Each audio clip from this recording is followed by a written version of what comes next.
주세입니다. 오늘은 주주의 권리를 행사할 수 있는 주주총회에 대해서 알아보는 시간을 가져보도록 할 텐데요.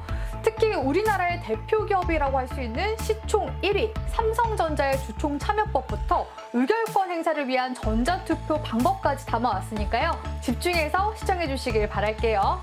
영상 시작하기 전에 구독과 좋아요 버튼 한 번씩 꾹 부탁드리고요. 오늘의 강의 시작해 보도록 하겠습니다.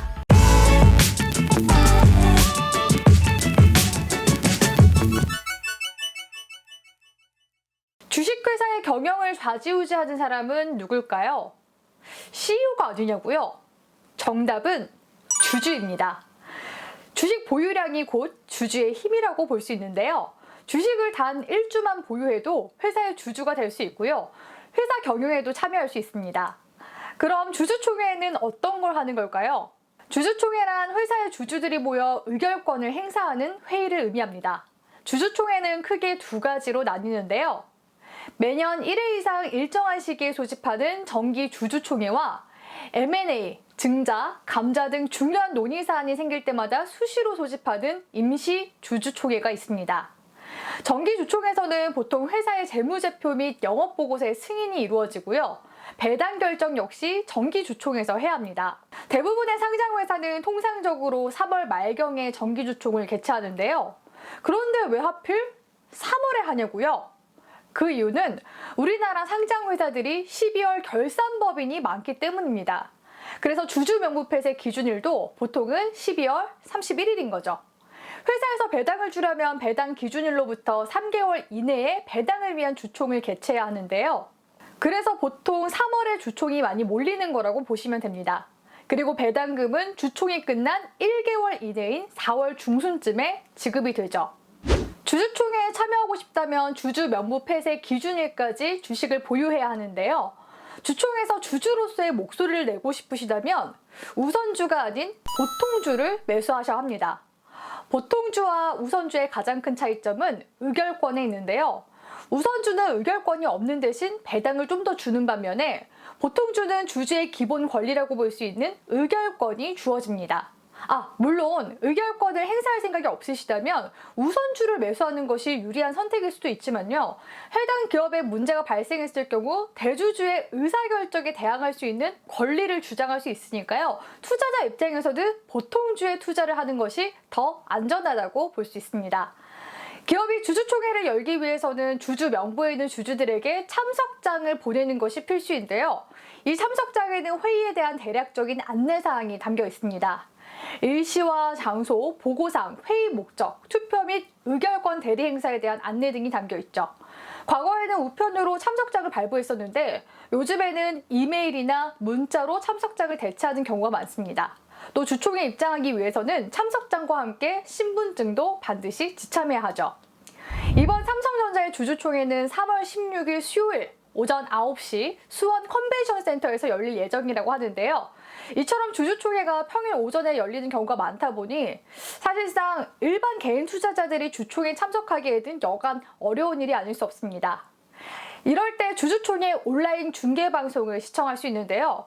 주주총회에 직접 참석하지 못하는 주주들을 위해 사전 신청한 주주들에 한해 온라인 시청이 가능합니다. 그리고 가장 중요한 의결권 행사. 예전에는 섀도우 보팅이라고 해서 참석하지 않은 주주들의 투표권을 참석한 주주들의 투표 비율을 의안 결의에 적용하는 제도가 있기도 했습니다. 그러다 보니 자연스레 소액 주주들의 의결권은 약화되는 현상이 빚어지기도 했죠. 그래서 최근에는 섀도우 보팅 대신 PC나 스마트폰을 통해 의결권 등을 행사하는 전자투표제가 생겼는데요. 이제는 주주총회 안내서를 받을 때 전자투표 링크를 받아서 간단히 본인 인증만 거치면 투표를 통해 의사를 표현할 수 있게 되었습니다. 사실 과거에만 하더라도 주총에 대한 관심은 낮은 편이었는데요. 대주주들의 의견이 우선시 되다 보니 사전에 조율을 끝낸 안건에 대해서 찬반 여부를 확인하는 수준이 대부분이었기 때문입니다. 또 주총 일주일 전까지 이사회 결의와 공시, 공고, 감사 사업보고서 공시까지 맞춰야 했기 때문에 주총의 내실보다는 형식을 중시하는 풍토가 강했었죠. 하지만 최근 들어 소액 투자자들을 의식한 기업들의 행보가 두드러지고 있는데요.